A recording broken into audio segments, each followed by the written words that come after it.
question number 1. Which Venn diagram accurately represents the information in the statement? The statement is, if a triangle is equilateral, then it is isosceles. Okay, so just a reminder, this is a conditional statement. If it has an if and a then, it's a conditional statement. When we were talking about this before, and you guys can take notes in here too, in terms of work, you can write little notes for yourself. When we were talking about this, whenever you guys have a Venn diagram, the if statement, should that be, first of all, I can automatically rule out these two. Because an if-then statement has to be a bubble with a bubble inside. It's like an olive, right? You have a bigger bubble and then a smaller one inside of that. And so you guys have to remember which is which. I know it's kind of small in here, but isosceles is right here, the equilateral is here, and then it's flip-flopped. So for an if-then statement, should the if be on the bigger bubble or the smaller bubble?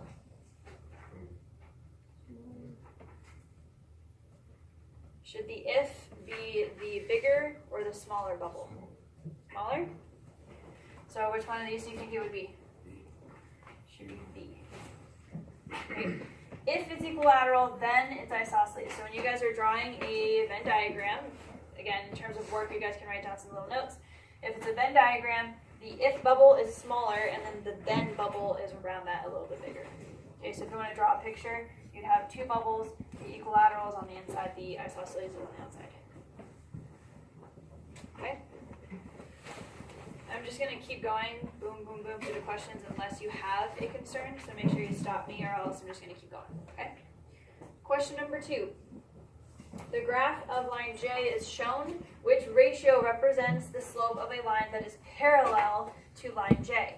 What do you know about parallel slopes? They're the same. So all you're going to do is see what the slope of this is, and you can very easily count to do that. Parallel questions with a graph are very easy, so you just have to count. So I go up 1, 2, 3. And you guys can't see this very well, but I go up 3, and then I go over 1, 2, 3, 4, 5, 6, 7. So I go up 3, and then I go over 7. So the slope of the original line was 3 over 7. So what would the answer choice be for a line that's parallel to that? A. And again, in terms of notes, you guys could just remind yourself, slope should be the same for parallel lines. So you find the slope of the first one, and then you find, that's how you get the answer. The slope should be the same. Okay? I'm not going to ask you if you have a question, so if you have a question, you got to raise your hand. All right, this next one, it says, let P represent Brent works this summer, and then Q represents Brent takes a vacation. I want to figure out which one of these symbol organizations represents this argument right here. So the first statement is, if Brent works this summer, then he will not take a vacation. Notice that I have the word not here. So in the first statement, the most important symbol would be an arrow, because if it's if then, that's represented with an arrow. So all of these have arrows. Which ones are correct? Okay, so for the first step, A and C have the P not Q. So this is where the not comes in, that's where the little squiggle is. So I can automatically rule out B and D. Practice your test-taking strategies on these as well. The next thing is Brent takes a vacation. What letter is that? Q. So which one of these options has the correct next step? Both of them. And then the last one says, therefore, Brent does not work this summer. What's the symbol for therefore? 3 dots. So this one doesn't have that, so that means my answer choice is C.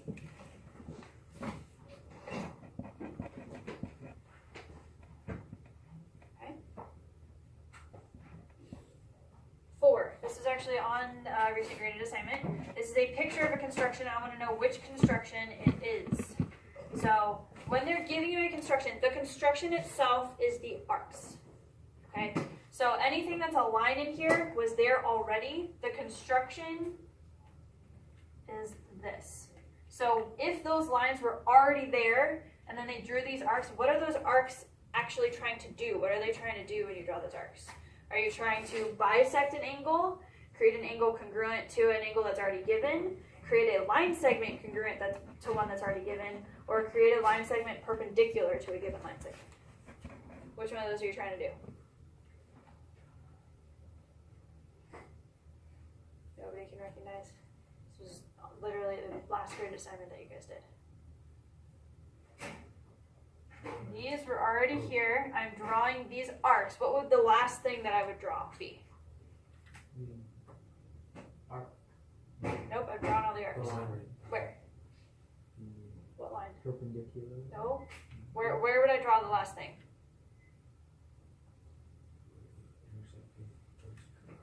Here to where? Okay, so what did I just do? Which one of these options? If I draw the arcs, I draw this arc first, then this one, and then I draw this arc and this arc in order to get this point in order to draw this line. What have I created? Wait. What's the final result? This is ridiculous. You guys have already seen this question. It was literally on the next grade assignment, and it's not hard. Which construction did I just complete?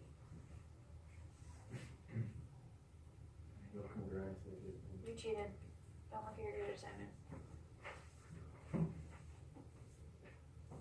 Guys, it should be obvious. This is kind of ridiculous at this point. It's obviously an angle. I'm creating an angle. An angle is created between two lines. I had an angle already here. I was trying to create another angle that's equal to that. Should be obvious. There's no way that it's bisect an angle because this is the angle they gave us, so I would have to draw a bisector here. That's not what they did. I'm not creating a line segment congruent because why would I need two line segments here and then a third one? That doesn't make any sense. And then a line segment perpendicular, that's not at all what the construction looks like. So you guys have to be fluent with your construction. So go back through the packet I gave you guys, watch the videos that are still on Blackboard. You have to be fluent because there are at least 6 to 8 construction questions on the SOL. Whether it's performing a construction or recognizing what's happening, that's how many you guys are going to see. Your SOL will be 55 questions total this year. 45 of them are for grade, 10 of them are field questions. So just be aware of that. All right, this next one, question number 5. The diagram represents stripes used to mark parking spaces on a lot based only on the information given. That means don't add anything. Which diagram could be used to prove that A, B, and C, D are parallel and that A, C, and B, D are parallel? So the horizontals and the slanted ones. Which one of these pictures? So what you want to do is look at, first of all, look at the parallel lines and the transversals. So here are my first set of parallel lines I'm trying to prove, and then here are the second. Okay. With these two angles right here, the 125 and the 125, those are equal, right? Okay, and they're supposed to be, right? Okay. What two lines are proved parallel with these two being congruent? The horizontal ones or the slanted ones? The horizontal. So with these, the 125s being congruent with the alternate interior, that proves that the horizontal ones are congruent. Do I also have enough information to prove that the slanted ones are parallel? No. And the easiest way to tell this is by when you're looking at the slanted ones, I have one transversal here. How many angles are on this transversal? Just one, not enough. And then on the other transversal, I have two angles right here, but do I have an angle on both of these lines? No. So it's not going to be answer choice A. If they're asking you to prove that both sets of lines are parallel, you're going to need information to prove that both of them are. So this one just proved that the horizontals were. So let's take a look at this one. Do I have enough information to prove that the horizontals are parallel? Yeah. Why? The 55s, the alternate interior are congruent, so we got those. Okay. Do I have enough information to prove that the slanted ones are parallel? Yeah. Why? Which ones? These two? These two angles are on the same transversal between these parallel lines. What kind of angles are those? Can anybody give me the official name? Consecutive interior. Consecutive interior are supposed to be supplementary. When you add 125 and 55 together, what do you get? Is that what they're supposed to be? Okay. Then it would be answer choice B. So for these kinds of questions, they make it just a little bit more complicated because they're trying to prove that both sets of lines are parallel. So when you guys see this, you're going to be trigger happy and see, oh, yay, those are parallel, that must be it. You have to be really careful. You're trying to prove that both sets of lines are parallel, so you have to check all the information to make sure that it works out for you. Okay? Anything before we move on? 1 through 5? Okay, so now we when you guys see a question, if you think you know how to answer it, you can raise your hand and let me know. Oh my gosh. Alright, so number 6, we are given 2 statements and we're trying to figure out which one would be the logical conclusion. So I have, if a shape is a parallelogram, then opposite angles are congruent, which is true, obviously you should remember that. And then it says a rhombus is a parallelogram. Based on those 2 things, which one of these would be an accurate conclusion? So we first have parallelograms have opposite angles that are congruent. Then we have a rhombus is a parallelogram. So what would you conclude? Yes. A rhombus has opposite angles that are congruent.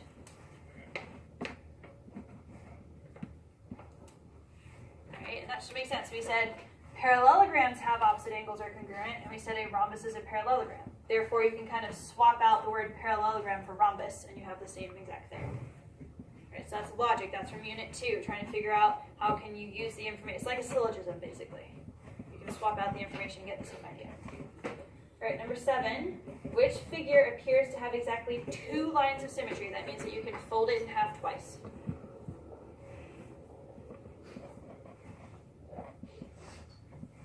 Anybody? B is correct. Can you tell me how you would do that?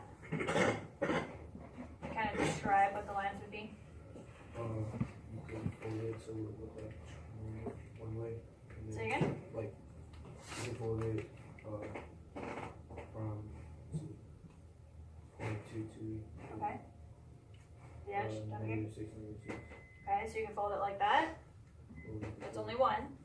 From so, -1, -3. -3, -1. Right, yeah. Or, okay, you mean these 2 right here. Okay, yes. So if you want to, you can draw a little diagram there. Those are the 2 that you guys can divide in half. Now, if you're not completely sure, if you don't see it immediately, this is what you guys would do. You would take your little highlighter on the test nav, and you would draw lines cutting through half. So clearly this one can be cut in half this way.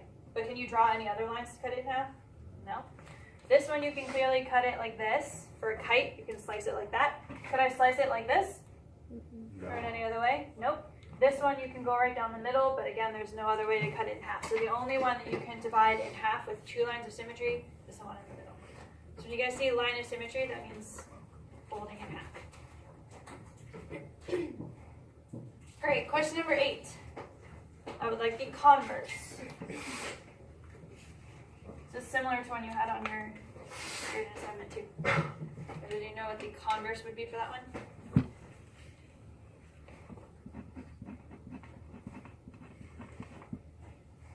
It starts with if A over B equals C, then A equals BC. Which one would be the converse?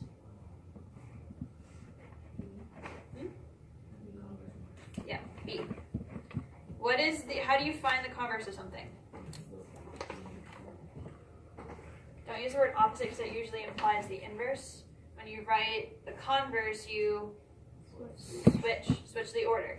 So if I had this first and then this second, the converse would be switching the order. So the one at the end would actually go to the front. They just swap orders.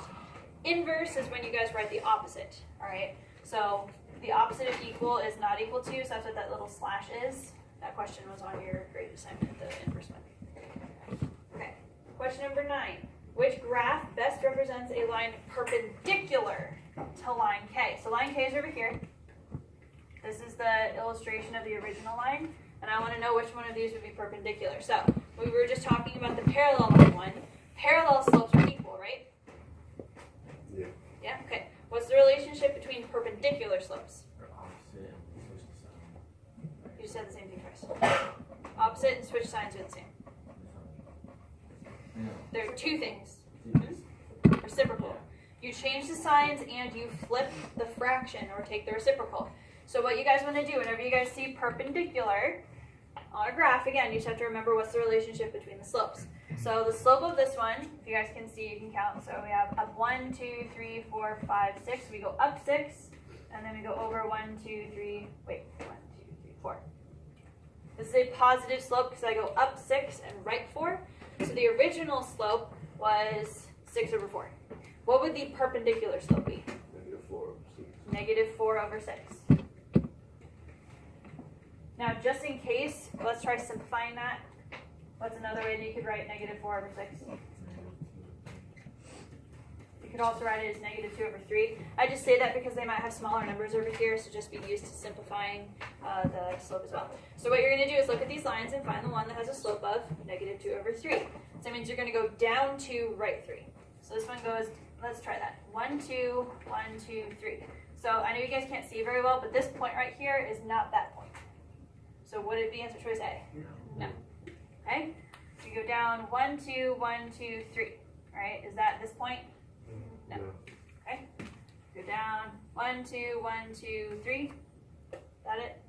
No. No? Okay. This one we go down 1, 2, 1, 2, 3. Now that's not this point, but you guys see how it's halfway between? Okay? That just means that you can do 1, 2, 1, 2, 3 again and get there. So this one you can clearly tell it's not halfway. This one didn't even end up on the line. This one didn't end up on the line. Your answer choice would be D for this situation. So when you guys are working with slopes, sometimes it's helpful to simplify, sometimes it's not. This one you could have gotten directly there if you just did 4 over 6. You would go straight from here to here. So you can either simplify or not simplify the slope. You just have to figure out what's going on with your picture. So for that one, did anybody have any questions on that one, how I did that? Make a note for yourself if you're going to forget. The slopes of perpendicular lines should be opposite reciprocals. In case you didn't know that. Right, here's another construction. Which construction is taking place here? Again, remember, the arcs are the construction. Wow. Thanks for being so helpful. Work. Okay, so the arcs are the construction. So I do this, then I do this, and I do this. Okay. Am I trying to bisect AB, draw a line segment that's congruent to AB, a perpendicular line through E right here, or a perpendicular to AB through G? Which one do you think I'm doing? B? No, D. D? So perpendicular line to AB through G. Does anybody have a different suggestion? Yeah, it should be D. Only one that makes sense. It's the only one that makes sense, yeah. A lot of them you'll be able to tell that only one of them makes sense. So use common sense.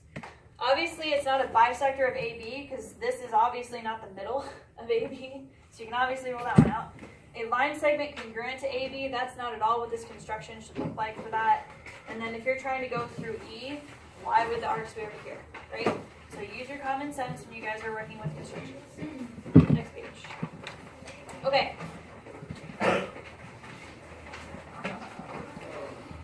We have 4 lines and 4 congruent angles. And I want to know which of the statements would be true.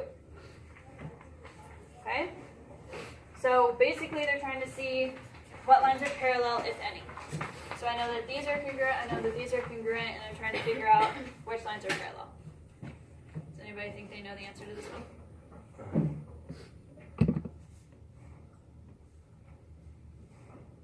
Just look at it. Think about it.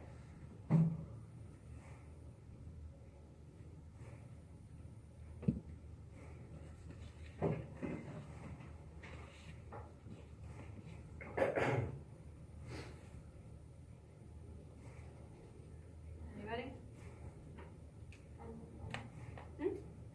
Which answer choice? A. Answer choice A? Yes, answer choice A is correct. Okay, so for this one, again, it's very simple. Please don't get the easy questions wrong as well. This is a pretty straightforward question.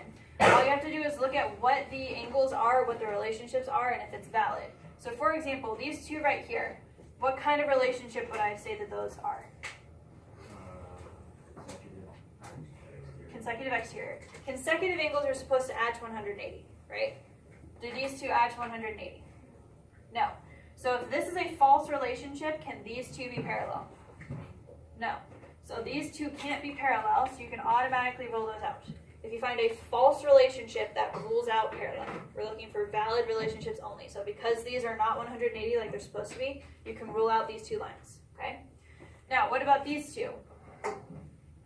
These are consecutive interior, also not 180, so that's a double ruling out of these two.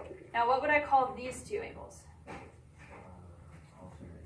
Alternate interior. What's supposed to be true about alternate angles? Those ones are supposed to be congruent, and are they? So then that would prove that the two lines that the angles are on, those ones would be parallel. So you look for angle relationships that are supposed to be true, you check which lines they're on, and those are the ones that are parallel. Okay, so really straightforward question. Everybody should get that one right. All right, question number 12. Anybody want to try to figure that one out?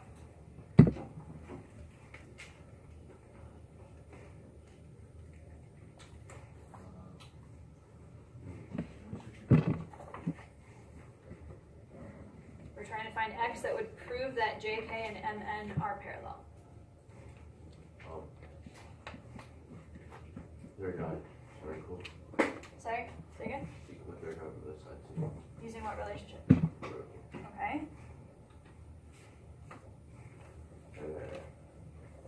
Move 61 to K. Why? Because Why? What angle relationship? Alternate interior. Now what? And then you add it up to the Because this is a triangle. triangle. So you shift the information around using relationships. When they say that you're trying to prove that the lines are parallel, you can assume that they are. We're kind of working backwards to get the x. So we assume that the lines are parallel because that's what we're trying to prove. Then you can shift using vertical and alternate interior. This is a triangle, so you add them all up and set equal to 180. Let's see, that would be 3x. I don't have the answer enough to work on here. I think that becomes 75. Subtract the 5. Subtract 100. Yeah, so 75. And then when you divide, Jonathan, what would you get? Then we got what? What's the final answer? This is your question. Oh. 25. 25. So this one you'll notice it's not multiple choice because this would be one you would type in the answer yourself.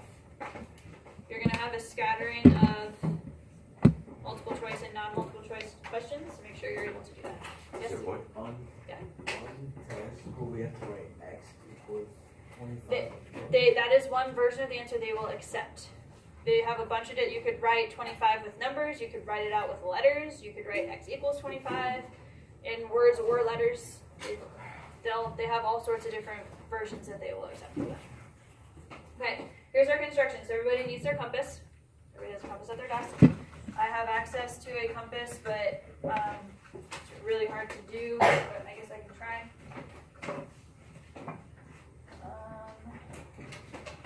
Compass.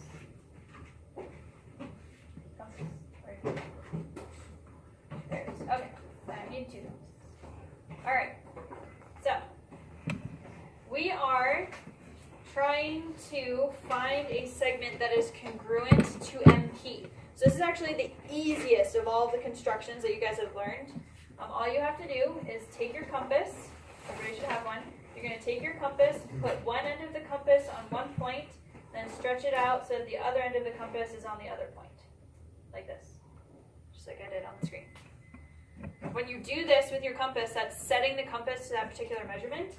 Then you're going to pick up your compass without changing anything and test to see which one of these segments would be the same. So the first one they're checking is SV. So if you go over and test, is SV the same length? No, it's too short. Too short. So that one's not going to work. Then we can try SW. So if I go to W and then try to connect that to S, is that going to work? Too short. All right. Next one, TU. If I start at, I have to flip my compass. If I start at T, and then I try to go through U, is that the one I want? No, TU is still too short, but when I started at T, what point did I go through? TV. TV. So which one would be the same length? TV. Okay? Right there. So that's the easiest construction of all the ones that we learned. So please make sure you know how to do that one. But again, make sure you are fluent in how to do all the other constructions. The way that you check to see if something is congruent is you just set your compass and pick it up, put it down, and see which one's the same length. Okay? So that one should be pretty straightforward. No big deal on that one. Alright, moving right along to question number 14. Triangle ABC is reflected across the x-axis and then reflected across the y-axis to create A prime, B prime, C prime. What are the coordinates of A prime? So remember, the prime means end. It's at the very, very end. How many transformations am I doing total? 2. I'm doing 2, and you have to do both of them to get your final answer. So I think I have the picture on there. Yeah? Okay. So I'm only focusing on A. I understand that they've drawn the full triangle, but you are going to waste so much time if you try to do it for every single point. Since we're just focusing on A prime, just do that point. So if I'm here, the first reflection is across the x-axis. So you draw the little mirror. Okay? Where would that point go if I reflect over the x-axis? What? 1, -4. So remember, for horizontal or vertical mirrors, you just count. So this is 1 up, so 4 up, so you go 4 down. So it's here. Alright, but that's not your final answer. Now I have to reflect over the y-axis, which is going this way. So how far am I from the y-axis right now? So I go 1 the other direction. This is my final answer. What point is that? C. Alright, now that was easy. Those are the easier reflections. Remember the 2 reflections that you guys need to remember how to do, the y equals x. Diagonal line, how do you reflect over y equals x?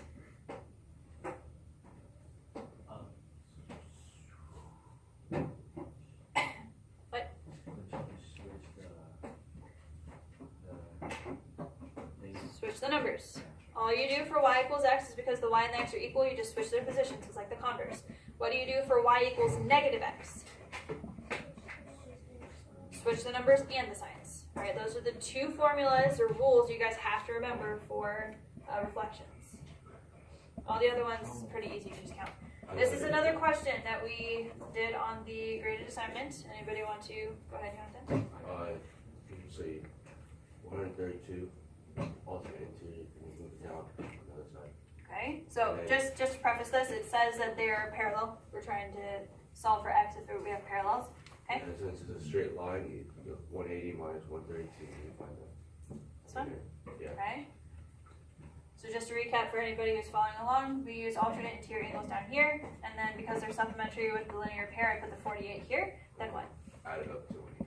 Then this is a triangle, so you would do x plus the 90 plus the 48. All of those within a triangle should equal 180. So again, you should have done that already on the graded assignment, but just to recap, that's how you would do this question. So Jonathan, what would the final answer be?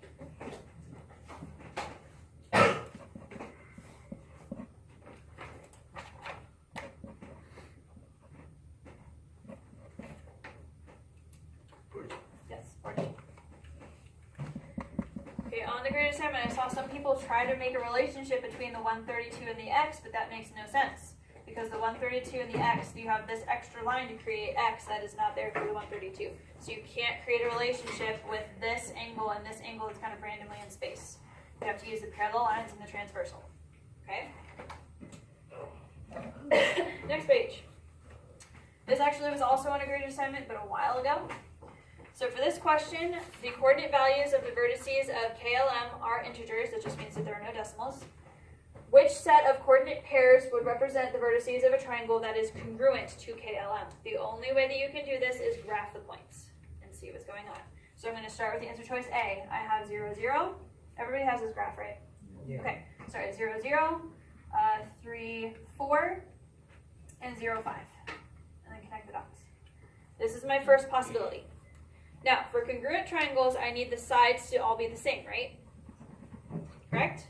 Okay. So let's see, what are the measures of these sides that are easy to count? You do not have to use distance formula if they're flat. So what is this?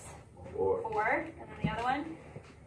3. So I'm looking for triangles that also have sides of 3 and 4. Excuse me. So I have this one flat side right here. How long is that one? 5. Now we don't want to automatically rule this one out because we only have the 5 here. It's possible that this side could be 5, right? Because this is a right triangle. So if this side is 3 and this one's 4, how long is this one? 5. 5. So basically, our triangle that we're trying to get to match is a 90-degree or a right triangle that's a 3, 4, 5 triangle.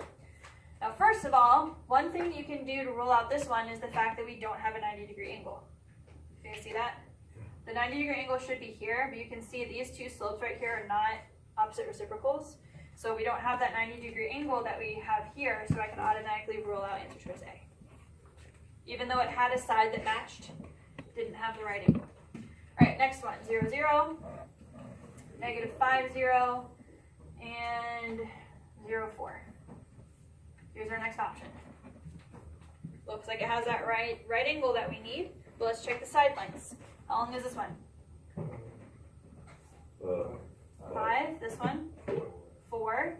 So that's 5 and 4. Is this one going to be 3? No. No, and they're in the wrong positions anyway. The 5 for the other triangle, the original, was supposed to be the hypotenuse, and that's not the situation here. So goodbye to answer choice B. All right, next one. We have -1, 1, -4, 5, and -1, 5.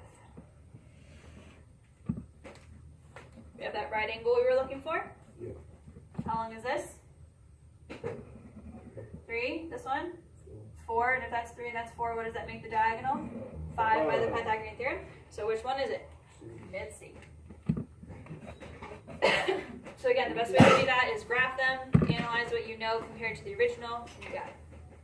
Alright, question 17. Oops. Select 2 relationships that would prove that these 2 triangles are, what does that little squiggle mean? Similar. You have to be very careful that you guys are reading the directions to know whether they're asking about similar relationships or congruent relationships, because they're very different. So we're trying to prove that they are similar by side angle side relationships. So first of all, this is going to be one of those little ones where they have little boxes where you check mark ones. So you're picking 2, right? Obviously, we're going to pick one of these angle relationships and then one of these side relationships because you need the sides and the angles linked together to create this. So the first one says A and Q. Okay. The other one says B and Q, and then the other one says C and S. So which one of those do you think would be easiest to rule out?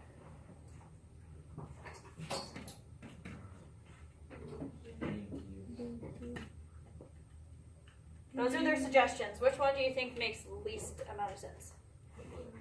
B. Let's go ahead and take care of that. Just rule that one out. Because clearly this one is closer to obtuse than this one, so they're not going to be equal to each other. That's pretty easy to see. Alright, so we can't immediately figure out which one it is because we have 2 angles that are corresponding, so we're not going to settle on one quite yet. But now let's look at the sides. Right?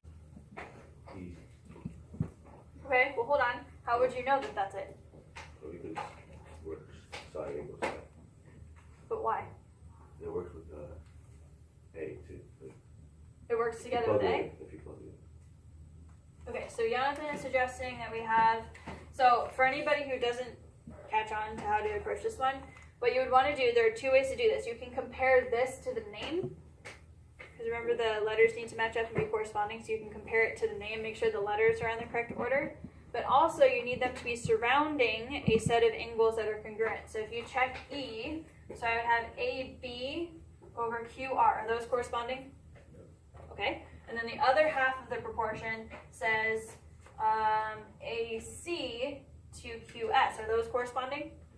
And are those surrounding some angles that are congruent? Yeah, so A and E together, those would work together to get your side angle side relationship. This one does take a little bit of finagling because you're not 100% sure what angles to use. So you have to be really careful. You guys will have that little tool with highlighting where you can use different colors. So feel free to either draw the triangles on your own piece of paper and kind of mark them that way, or you can use the color and test nav to isolate the information. Right? The other ones you can test like AB to QS. Do these even correspond? For instance, choice D, AB to QS. Those don't even correspond, so you can rule that one out. So there are a lot of different ways you can rule out the answer choices and then put it into the picture to see which one makes sense. Okay? Questions on that one? Question number 19. What values for x and y make the 2 triangles? You missed it. You missed it. Sorry? Oh, did I just skip over one? Sorry. Okay, sorry. 18. The diagonals of a square measure 14 centimeters. What is the length of a side? Do they have a picture for you? What's a good idea then? Draw one.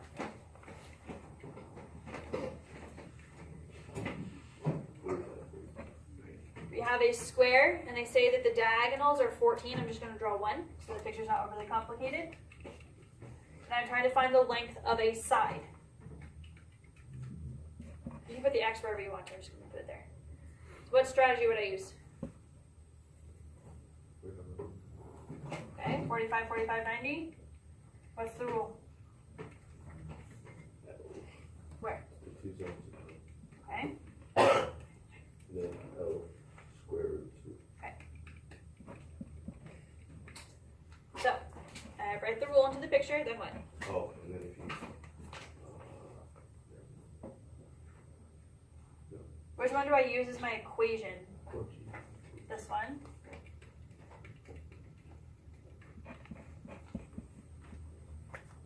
That's all? Say again? Divide by the square root of 2 because we're trying to get L by itself. You see any answer choices that look like that? No. Okay, what do I do? So you have to rationalize, which is when you guys switch the order, or sorry, you have to get the radical out of the denominator. So how do I do that? You guys remember? What does it look like when I do that? Okay, put the square root on top, and then what's in the denominator? 2. What does it simplify to become? 7 root 2. So my answer would be A. Alright, so everybody see how I did that one?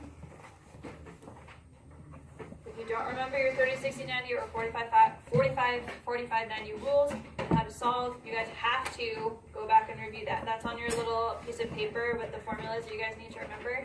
You have to remember how to do that. Questions on that? Okay. Now, to the one that I was jumping ahead to talk about. What values for x and y will make the two triangles what? What's that symbol? Nope. Similar. Congruent. That's congruent. Similar is just a squiggle by itself. If you have the equal sign and the squiggle, that means congruent. Okay? So, any ideas?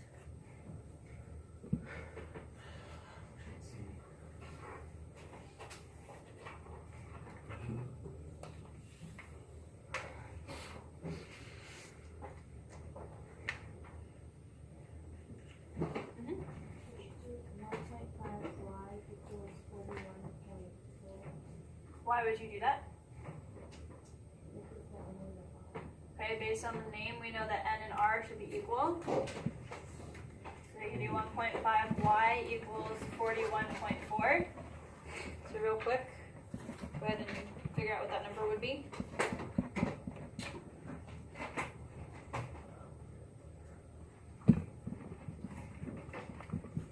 Y would be? 47.6.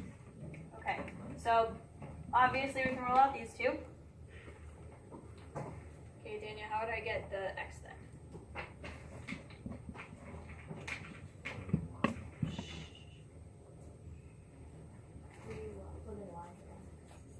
Plugging in y will not help you find x, no. Oh. Would it? That would get you y again. I'm asking for x. How would you solve for x? PR. This is one question, so Daniel, you'd have to do the whole thing. 3x minus 9 equals 21. So, mn to PR, does the name support that? Yeah. Okay, so the name supports that these two sides would be corresponding. It's all based on the name. Use the name that they give it to you. So then the 3x minus 9 equals 24 would give you which result, B or D? Daniel? I know. I'm just making sure everybody, I'm asking Daniel. 11. So the answer is B.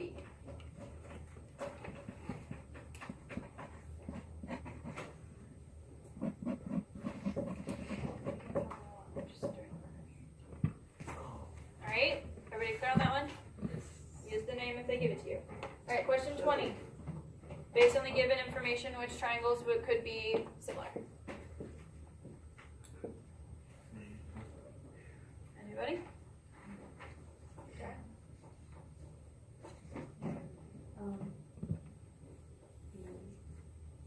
Why?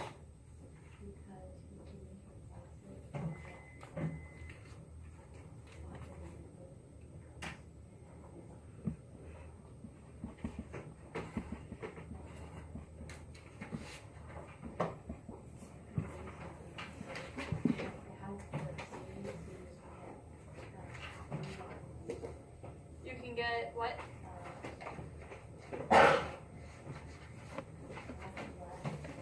This one? The whole thing? This one? Okay, is equal to this one? Okay, so I know you're going to be tempted to say that, but you actually can't. The lines would have to be parallel in order to do that. I didn't say the lines are parallel. So you're accurate that you can add this reflexive property, but there's nothing else that you can add to this picture. Is angle side one of our similarity rules? No. So it's good that you know that you can add information to that one, but that's not going to be our correct final answer. Is there a different one? Okay, well here, let's set our foundation. What are the similarity rules? Now then, Angle side. angle side angle is C. not one of our rules for similarity. What are our rules for similarity? angle, side, angle, side, Side angle side is one. angle, side. Nope. Angle, Just angle. And then there's one more. side. Okay, so there are three. There are three rules for similarity. Are there any one of these pictures where I can add information or there already is information to support one of those? Angle. What about A? HL is congruent. That's one. Congruent in the middle, Why? yeah. Why?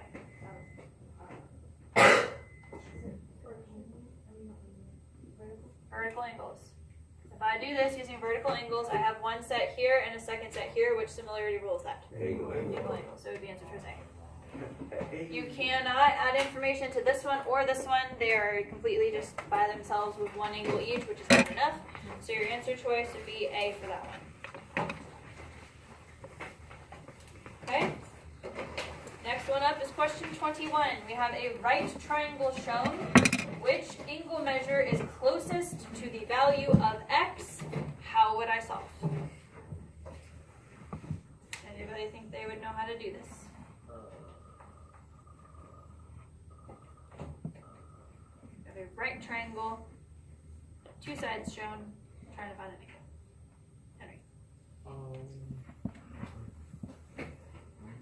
Well, since both the sides are almost the same, can you assume? So you're about to say assume, and I would automatically say no. Okay? Yeah? Sort of. Yes, but sort of. Yes? So, since you know it's a right triangle, wouldn't you just immediately like 45, 45? No. Right triangles have other angle measures besides 45. Two L's would be the same. Yeah, if this was a 45, 45, 90 triangle, both of these would be the same, and they're not. Yes? How? Use adjacent and opposite. How? Because you have the angle side of it, and then there's two sides on the outside. So, okay, so tell me, what would I write? You do,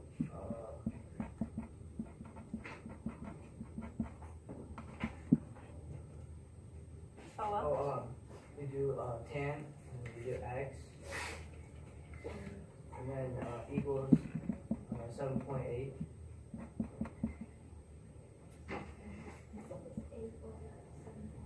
OA. Spelled TOA. You did 8 over 7. This is where you start. But then, Paul, where did you go from here? You do, negative. What's that? Do you remember what it's called? Inverse. Yeah. Inverse, okay. So I would write tangent what? Negative 1, and then you would put the x on the other side. You put the 8 divided by 7.8. Okay, inverse trig. Put it in your calculator. Everybody remember how to get to the inverse trig? Second tangent. That's all I expect the final answer from you since you're the ones who want to do this one. C. Yes. Okay, don't forget that you guys have that inverse trig and trig stuff. When you guys see a right triangle and they're asking you to solve, you have 3 options. What are your 3 options to solve with a right triangle? Pythagorean theorem, 45. 45, 45, 30, 60, 90 rules, or a trig. It's one of those when you guys are working with right triangle trying to find sides or angles. Okay, let's go. Oh, just a quick reminder, when you guys are going to the SML, they're going to take your calculator from you, clear it, and then give it back to you. What's the first thing you're going to do? Put it back into degree mode. It's going to switch out when they clear it. You go to hit the mode button, and you go to the 3rd row down, highlight degree. Alright, next question. Pine Street, Rector Street, and Taylor Street intersect to form a triangle-shaped park as shown. What is the correct order of the lengths of the streets from longest to shortest? Yes. Alright, I saw your hand first.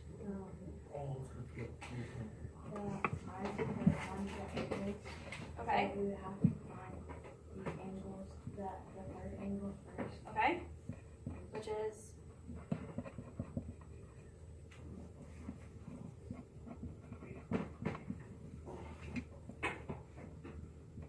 Draw this picture, everybody. You should have the picture drawn. We're trying to find this third angle. 62. Okay, so this one's 62. And then what would your, from longest to shortest? The longest would be Rector Street. Okay.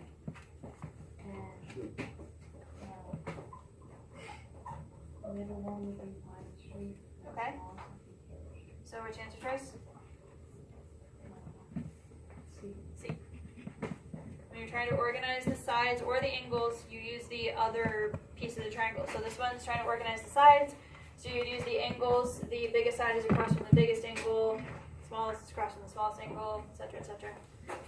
Alright, but yeah, this one was key. You had to find the third angle first. So you don't know which one's biggest unless you actually know what all the angles are. Okay.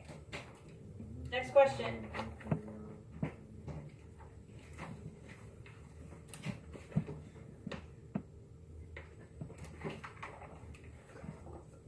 Anybody know how to do this one?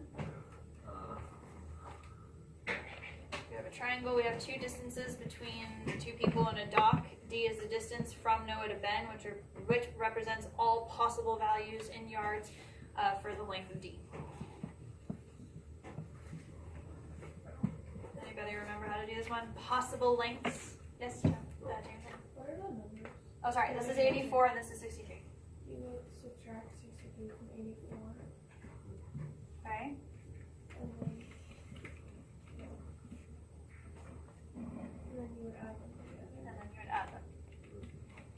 Whenever you guys see the language possible lengths or range of possible lengths for a third side of a triangle, you have 2 sides, you're looking for the third. There's no way you can find exactly what it is because you don't know what the angle is. So it could be small, it could be long, you don't know. That's why it's a range. There's a range of possibilities. So to find the smaller end, you subtract. To find the upper end, you add. So which answer choice would that be? Which one? C. C. Don't forget that. They're going to use the language possible length. When you guys see possible or the word range, this is what they're talking about for the third side of a triangle. Okay?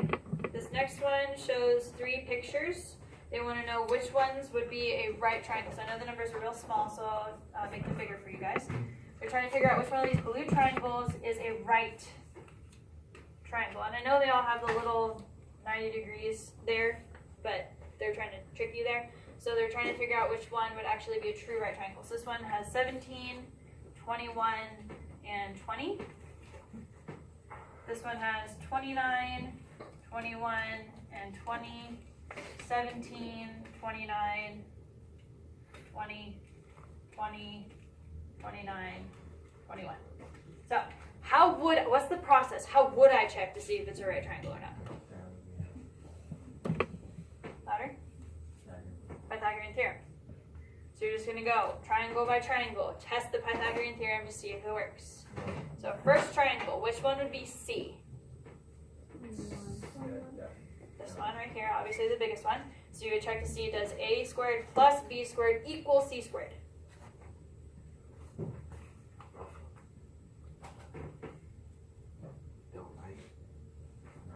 No, they don't. Okay. Next one. Does a squared plus b, sorry. For this one, you guys have to be really, really careful. Which one would actually be c? This one. They kind of flipped it on you to make it a little bit trickier. Always remember that c is the longest side. So even though it's kind of arranged weird, the longest side would actually be 29. So now you guys have to check, does 21 squared plus 20 squared equal 29 squared? Yes, it does. It does? Yep. So B is the answer. Oh, D. It should be D. Maybe I misspoke then. Maybe, okay, so maybe it doesn't matter that this is on this side then. I guess it does set up to make it so that you want the okay. Sorry. Yeah, because I see they have the same numbers over there, so I guess they were intentional in putting this over here. So in this situation, that's a horrible example. I should write a letter, because in a right triangle or in any triangle, this is supposed to be C, always. So this is a very poor example of a question. It should be D. That's what the answer thing on the website gave me. It should be D. I'm going to have to talk to somebody about that one, because that's not valid. C is always supposed to be the longest side that you would check for Pythagorean theorem. So. But hopefully you guys don't get this situation. But this one, they have everything lined up with the longest side here, and the Pythagorean theorem works for that scenario. So you would choose answer choice D. Whose is this? Okay. All right, moving right along. We are over halfway done. Okay. Given that triangle LMN and PQR are isosceles, what measure of angle P could be used to prove that the triangles are simple? Congruent. Okay, so go for it. Anybody think they know? Yes? 2x minus 6 Okay, so because we're trying to prove that the triangles are congruent, we can assume that they are for now, because we're kind of working backwards. Just like when we were proving the lines were parallel, we could assume that they were and go backwards. Same thing here. So I would solve for x. What value do you get for x? Which one? Okay. So does that mean that the answer choice is A? No. The answer choice is not A. Okay? This is where you guys are going to get super tripped up. You're going to do that. You're going to see, oh, congruent means that the parts are equal. I see two parts, set them equal to each other, do all this work. I get x is 42. See the answer, circle it, move on. But that's not what it was asking, was it? You plug it What were they asking for? Measure of angle P. That's right here. You have to slow down a little bit. Make sure you're actually answering the question that they're asking. I'm trying to find what this would be if the triangles were congruent. So how would I go about doing that? Daniel? Where did the 58 come from? x plus 16. Okay, so you plug it in. So what did you say it was? 58. Okay, so then what would you do? You get 122 and then you divide it by 2. Okay, so when you do, if you subtract the 58 from the 180, that gives you both of these together. That's a total of 122, you said? Yeah. So both of those together is 122, but because these are isosceles, what do you know about these two angles? They're They're congruent. the same. So you just chop the 122 in half. Or what number? Okay. So please make sure you guys are super careful reading the directions and actually answering the question that they're asking. Does everyone understand the full process? Okay. Next question. Triangle LMN is keyword similar to triangle PQR. Would you? All right. I moved the thing down and then I'm looking down at the end. Sorry. Okay, sorry. 26. Given that RS is 14, ST is 10, TR is 16, which shows the interior angles of the triangle in order from smallest to largest, what would be the best strategy for this one? Draw it.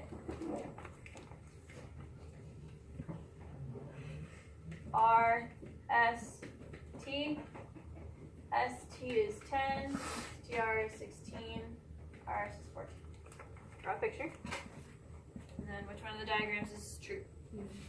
Hmm? Okay, why? Because the sides correspond to the angle, and the angles are opposite sides.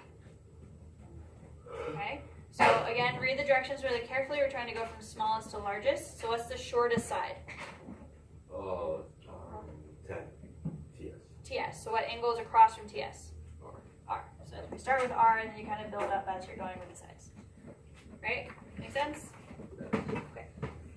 Now to the one that I was jumping towards. Sorry. Okay, so this one. Now we have the triangle that is similar to triangle PQR. Which of the following sets of sidelines could be those of the triangle that they're describing but have not drawn? Okay? So what kind of triangle would this one be? It's a 3, 4, 5. It's a right triangle. Well, yeah, right triangle. Now, which one of the, how do I tell? How do I tell? Yes? Sure. So you add you have the greatest one. So say you pick, can't really see the numbers. So 2, 3, and 4. Okay. Okay, 4 is the greatest one. So then you add 2 and 3. If it's more than it, then it is. I'm not asking you if it's a triangle in the first place. I'm asking you if it's similar to this one. So you do the same thing. So you do a triangle, right? You go drop it to the triangle, and then you set and then you go do like the fraction thing. Okay. So what would I write? So you would do 2 over what's that little small one down there? 3, and then you do equals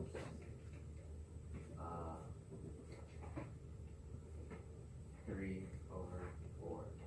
Okay, is that true though? No. So what answer choice I have your answer? No. Keep going. Gosh. Okay, so then 6, 7, 8. yeah, and then you do the same thing for the fractions. 2 to, or sorry, not 2, sorry, 6. 62, No, 6, 2, 3.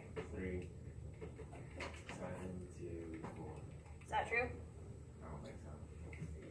That's 2, that's not. Right? Yeah. Okay. 8, 15, 17. And then you do 8 over 3. And then you do 15 over 4. Is that true? Don't answer before you check. Wait. Just asking, is it? Alright, then we have 9, 12, 15.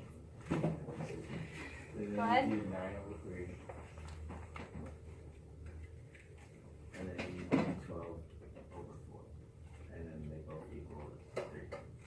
They both equal 3, so we answer choice. Alright, so in the absence of knowing what the angles specifically are, this would be a side-side-side similarity kind of situation, so you have to check that the sides are proportional. Okay? Is everybody okay with that one? Yes. Remember, similarity, proportional sides. Proportions.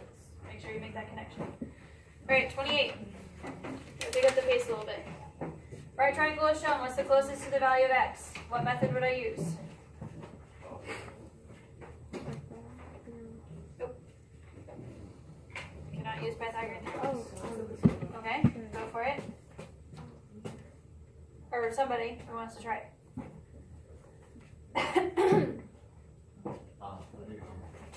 Oscar? Yes, me. Or not Oscar. Somebody who's ready to go. Dara, go ahead. Yeah.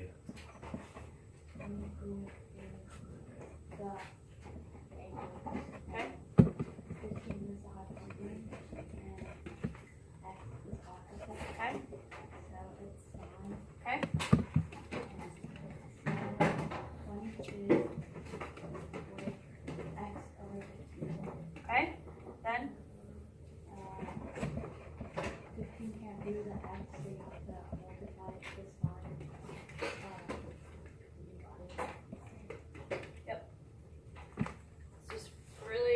basic, straightforward trigonometry.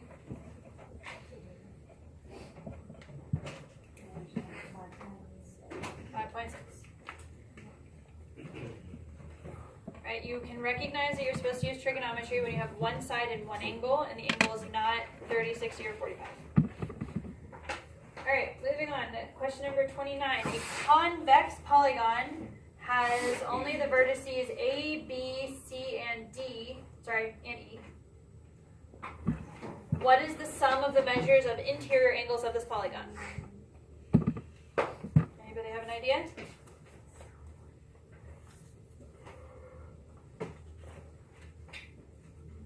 Did they tell you what polygon it was? It's a convex, but did they tell you specifically which type of, or what the name is of the polygon? Can you figure it out? How? It has 5 points, which means it has 5 sides.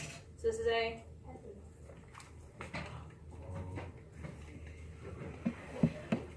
you're going to have hidden information in there. If they have 5 points, 5 little vertices, and it has 5 sides, it's a pentagon. I want to know what the sum of measures inside the interior angles of a pentagon would be. What? How'd you get that? Because you do 1 times n minus 2. Yep. That's one of the formulas that's on that sheet I gave you guys, that little packet. The formula for finding the sum of interior angles of a polygon is 180 times n minus 2. In this case, n would be 5.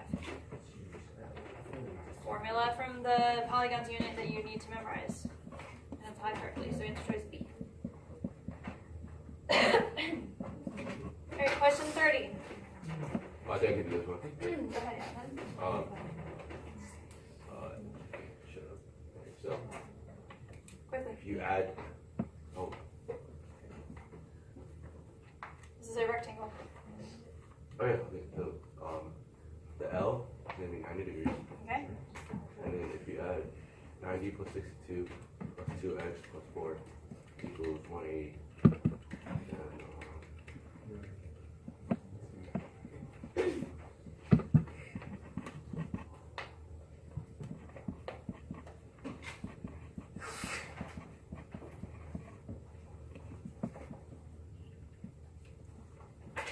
Okay.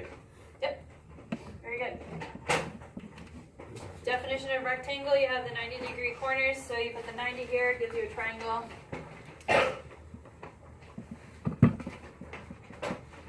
Okay. Next up we have a circle. We have 2 chords that intersect at point L. What is the length of KZ? Oh my gosh. Annoying. Anybody want to try this one, or should I just do it myself? Come on.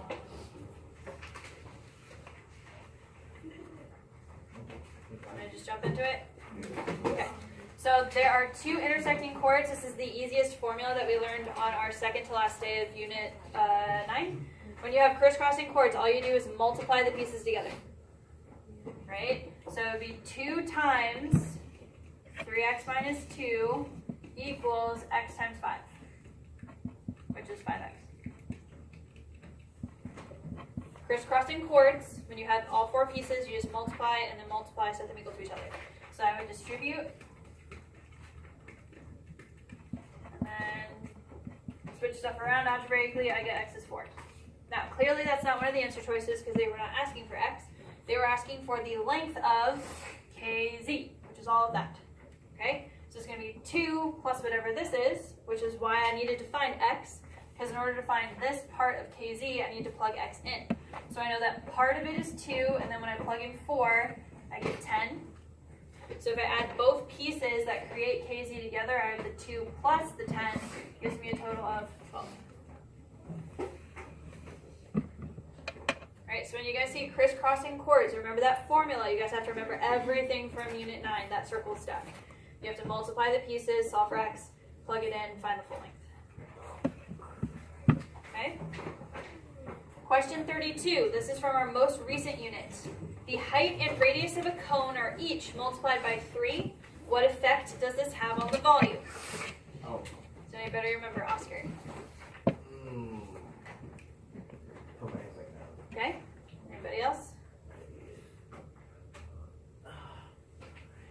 All we're doing is trying to see what is it multiplied by? How much bigger is it? This is that easy process from our last lesson. The radius and the height are multiplied times 3. Yes. Take the volume formula, which is 1/3 times pi times radius squared times height. Okay. Then you plug in the 3, so it'd be 1/3 times pi parentheses 3r squared times height. 3 height, because they're both multiplied. So both the radius and the height are multiplied by 3. So now what? Would it be 9 times bigger or am I, no? You Work it out. 3 times 3 squared is 9, and then you multiply that by 3, so it'd be 27. 27. When you have two changes, right, I changed the radius and the height. This changed when you distribute the square turns into a 9. That one stays a 3. When you have two new numbers compared to the original, you multiply them together. Because that all the operations that are holding this together is just multiplication across the entire board. So it's 9 times the 3, the extra two numbers, gives you 27. That's the very, very last thing that we learned this year. How to manipulate the formula to see how it changes if you change the dimension. Very good. All right.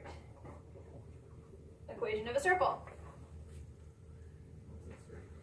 The equation of a circle length represents that circle. The point B, 4, 7 lies on the circle. I want to know what the radius would be. How would I do this? Plug in the y and x Okay. into the equation. How? Or what would it look like? So it'd be 4 minus 1 squared plus 7 minus 3 squared Very good. equals r squared. Remember that when they say it's a point on the circle, that's x comma y. The center is hk, which they already gave you with the numbers right there. And then xy is a point on the circle. So they gave you that, so you plug it in. So 4 minus 1 is, It would be 9 plus 16. okay, which is, Jonathan, this is your question. What's 9 plus 16? 25. Okay. So the radius would be Yeah. 5. 5. Not square root of 5, 5.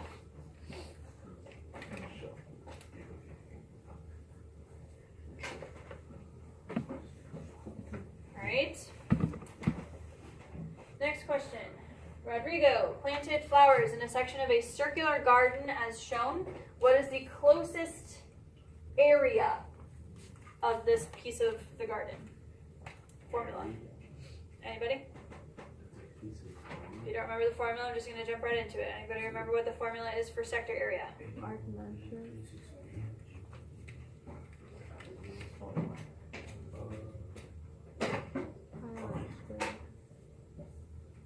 Pi.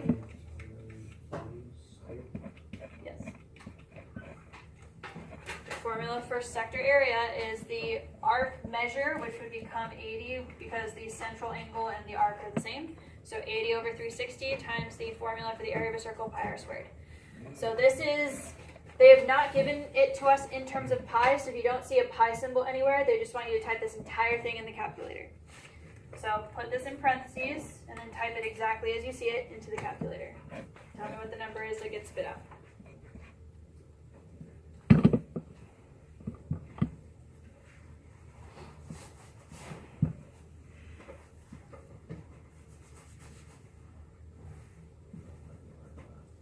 Anybody? 118. Yeah, which is the closest? 118. 118. It's not going to be the exact number. They want you to round to the closest one, so 118 would be the number you would get. Go quickly. Is writing square feet or something, right? It just, yeah. Yep. Alright, let's try to do at least 2 more before we take a break, and then we'll cross over into plus to get it done. Look, one that's super familiar from last unit. The height of a cylinder is 9.2 centimeters. The diameter of the cylinder is 1.5 centimeters longer than the height, which is the closest to the volume. Okay, so I'm just going to do this one for you guys. I'm sure you know how to do it. I just want to go quickly. So the volume of a cylinder is pi r squared h. You have your formula sheet, it will be available to you. So the formula for the cylinder is pi r squared h. They said that the height is 9.5. Okay. Then they said that the diameter is 1.5 more than the height. So what's the diameter? 11. Now, do you see a diameter anywhere in here? So what's the radius from that? 5.5. So with that information, you would just plug it in. They do want the answer in terms of pi, so you are not going to put the pi symbol into your calculator, only the 5.5 squared times 9.5.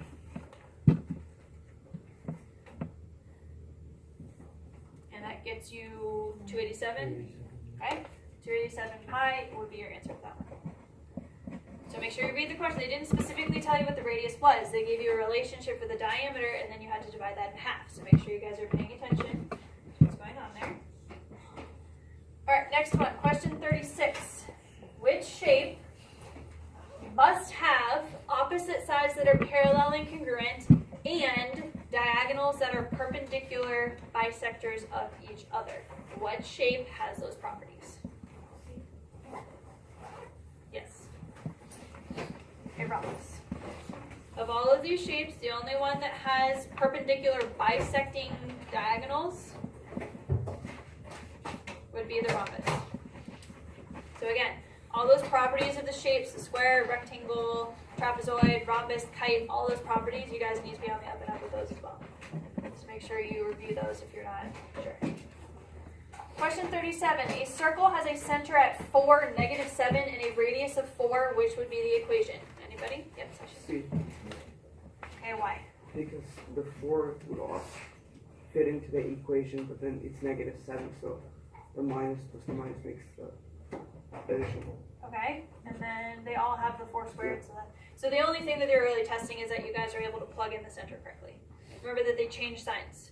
From the appearance of the point to what they look like in the formula, they are opposite signs when you plug them in. Okay? Nice. Alright, we're going to get as far as we can. Alright, question 38. This is an interesting one. Okay. The figure represents the pattern for a quilt. I want to find the measure of DCE, which is right here. You guys have the picture, you can draw into it when you need to. DCE is right there. I know that ABC is 120, so this angle right here is 120. ADC, so I'm going to have to draw an arrow because it's too small. That right here is 2x plus 30, and that this right here is x. So, anybody have any ideas? Henry? Wouldn't ABC equal ADC? ABC equal what? The angle. These two? Yeah. No. It's an assumption based on absolutely nothing. You can't say that. Why? Okay. This shape right here that has all the angles that we're talking about has 4 sides. So what should all the angles add up to? 360. So I can take the 120, the x, the 2x plus 30, and the 90 that they had provided already. And because it's a quadrilateral, all of those should add to 360.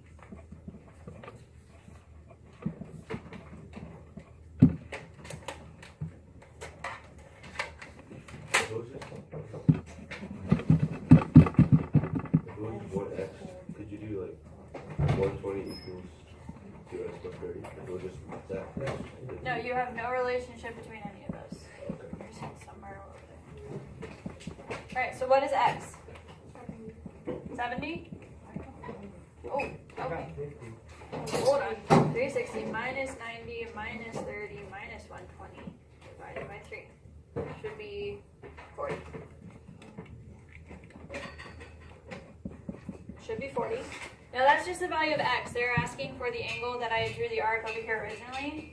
So if x is 40, that's this angle right here. So how would I find that one? Well, you started the question, so you can finish it. You add x and angle. Okay, so both of these are a linear pair, so they should add to 180. So if the one angle is 40, what does that give you for the remainder? 140.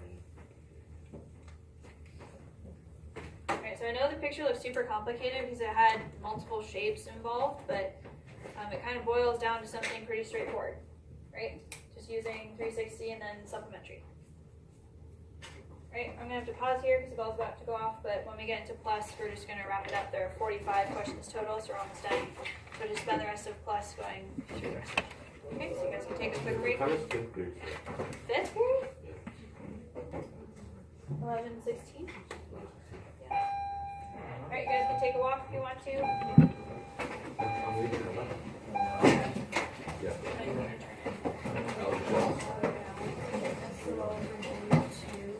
Yeah, bro.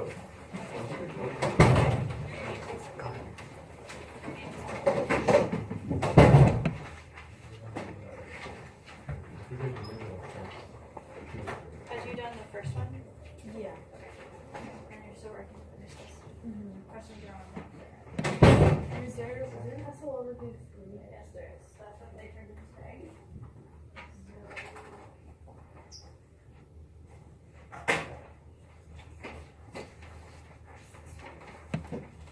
So you also should have the fourth one. So that's what they're going to turn in next time. And then this is what I'm getting, it's an extra resource. So these are all the formulas and rules that you need to remember. They will not be provided. These are the main things you need to remember, formulas and rules. And then these are quick summaries of each unit. Oh. So like the main points. To use that instead of that. Okay,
thank you.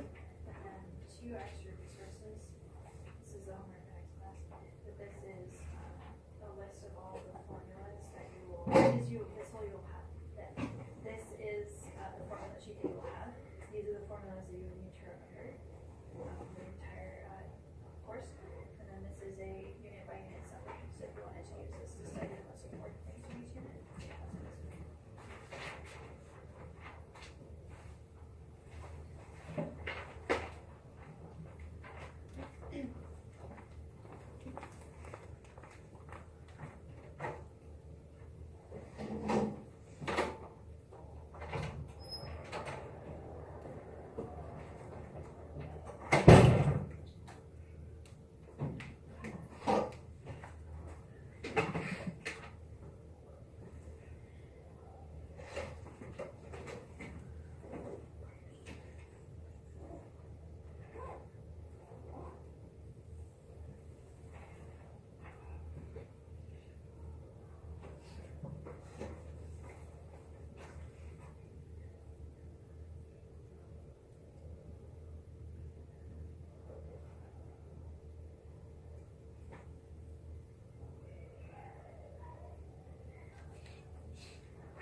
So you use the formula 2 times length times width plus 2 times length width times height plus 2 times length times height. Okay, And then you just plug IS, length with I don't know, height. that's weird, okay, go ahead. You plug length with height and then you should, What is the length, and what's the height, and what's the width? the length is 24, width is 12, and the height is 18. Okay, so that would be 2 times, these two multiplied, 2 times 24 times 12. okay, 2 times 12 times 18, and 2 times 24 times 18. And if you put them all together, you should get 1,872. interesting. Rectangular prism is no big deal, everybody should get that one right. Okay, question 40. The volumes of two spheres are in the ratio 1 to 8. What is the ratio of the radii? Again, from our last unit. Last lesson of our last unit. So pretty recent. Anybody have any ideas? Wouldn't you put the ratio into fraction form and then plug it into the volume formula? I do like the fraction idea. You can do that, it might be helpful, but you're not gonna plug it into the plugging into the formula thing, like the question you did before is when they're asking if you make a change, how does that affect blah blah blah? That's not the same question. Yes? Is it D? I needed an explanation. Oh, well, it's in the third staircase thing. Okay, so Volume. okay. So you go back to the first imagine.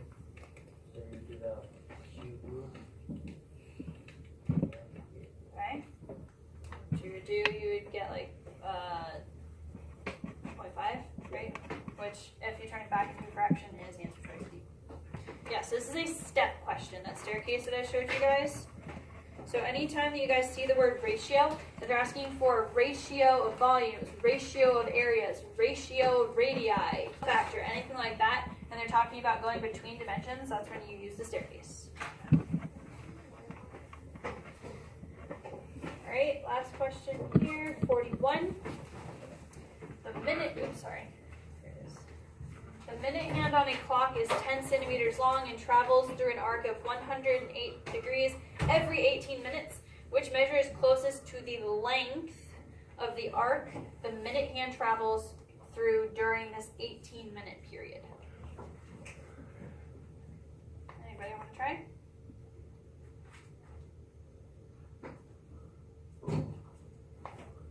Formula.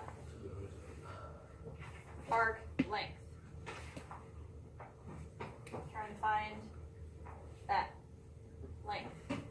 Nobody remembers the formula?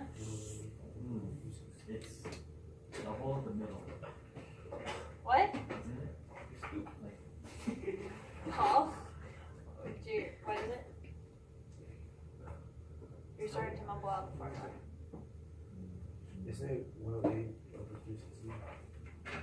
Just that? Oh, is that what it is? Times 2 pi r. Just this Paul question. Is The parentheses? well, the parentheses go Oh, okay. and then, times 10. Oh, you know, get 2, 5. Okay. Formula. Needs to be memorized. Arc length. Okay. The answer choices are not in terms of pi, so you're allowed to put the pi symbol in your calculator. If you want to simplify it a little bit, you can call it 20 pi instead of 2 pi 10. You're just multiplying everything together. But stick it all in your calculator. And Paul, I'm coming to you for that final answer.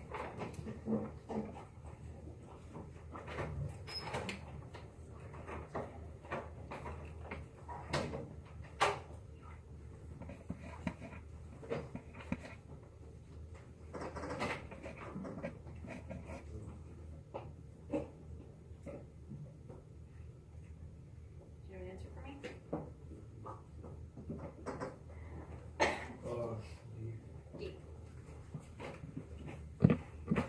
Stick it all in the calculator, that's the number that should come out. Okay. Last little bit. So, a few more questions. 42. I didn't skip any, did I? An accident again? Okay. Come on. Okay. Which point lies on the circle represented by that equation? How would I do this? Just switch the sign, so it'd be 1, 3. No, I'm not asking for the center. That's what you would do if I was asking for the center. That's not what I'm asking for. I'm asking for a point that lies on the circle, on the edge. Can you plug in the coordinates into the equation and then see if it's equal to the 7 squared? In order to see if it's on, remember I said this before on that question, if it's on a point on the circle, that's xy. HK, the numbers that we have there, is the center. XY is a point on the circle, so look for that keyword. So I'm just going to go point by point and plug them in, see if they work. So for example, I could do the first one.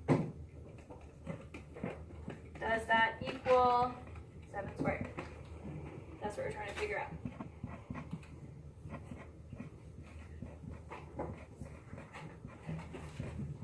No. No? Okay. Let's get down to D.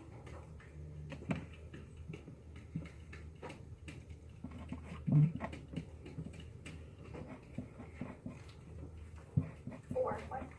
Sorry. Oh, boy.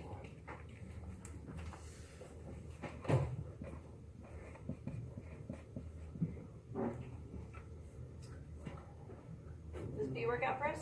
No? Okay. C.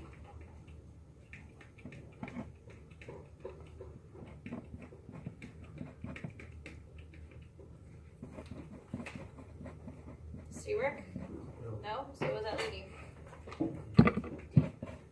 D will work. You'll plug in the 8, that will give you 7 squared, and then when you plug in the 3, that cancels that out. 0 squared, so 7 squared plus 0 squared is obviously equal to 7 squared. D. This is also a question where you guys can use Desmos. Remember I showed you guys you can type in the calculator, the equation of the circle into the calculator, and then type in the points and physically see which one is on the circle. But by hand, that's how you would do it. Alright, I really like this next question, question 43. This is a multiple select question that you guys would see. It would have little boxes where you would check mark one or more. So this question says, select each property that is valid about the diagonals of a square. So it could be one or more that you would choose here. Yes? A, C, E. A, C, and E are correct. Remember, a square is our shape that has all the properties. Remember, a rectangle had some but not all. A rhombus had some but not all. A square has everything. Everything that we know up until this point is true about a square. So you would want to pick the everything that's in the affirmative. So don't choose the nots, but pick everything that's in the affirmative. Let's go. Okay. Question 44. Sarah is filling a glass sphere with decorative sand. The radius of the sphere is 2 inches, which is the closest to the minimum amount of sand Sarah would need to completely fill the glass sphere. Jessica? You do volume. Okay. Volume of the sphere? It's 4 over 3, 5. And that would be 2. And square root of 3. Square root of 3? Yeah. Like this? I meant, the root. Like, Cube? Okay. Yeah. Okay. Sorry. Square. Okay, I got confused. Alright, so yeah, the radius is 2. You plug it in. You have to use that keyword amount. Signal its volume. So then you would evaluate this. This is not in terms of pi, so that means you would actually plug the pi into the calculator to get the decimal version. So Francesca, take a second to do that and let me know which one of these it is. C. So you can use the answer choices to tell whether you're supposed to put the pi in the calculator or not. So use that as guidance. So yeah, notice this one didn't say find the volume. It said find the amount inside. So you have to be able to read into the context. Alright, our last one here, question 45. This is essentially the length of your actual SOL, the actual questions you guys will be expected to score well on. Again, there are going to be 10 extra for the field questions, but 45 actual questions that you're going to be scored on. Okay. So we have a geometrically similar model of the Washington Monument. The height of the actual model is nearly 555.5 feet. Aaron's model is 505 millimeters in height. The width of the base of the actual monument is 55 feet. What's the width of the base of the model? Anybody?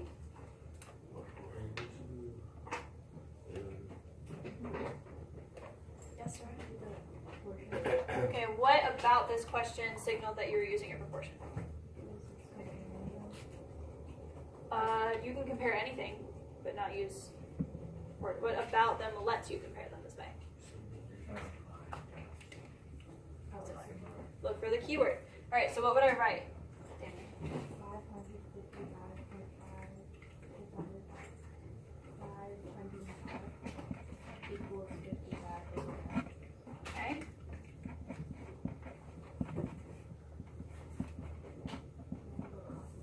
And cross multiply.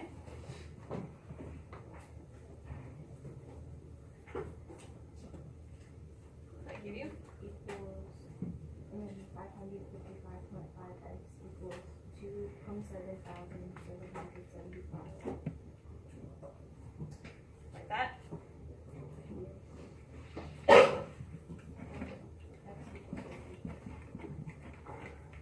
Yeah, you should get 50 as your final answer.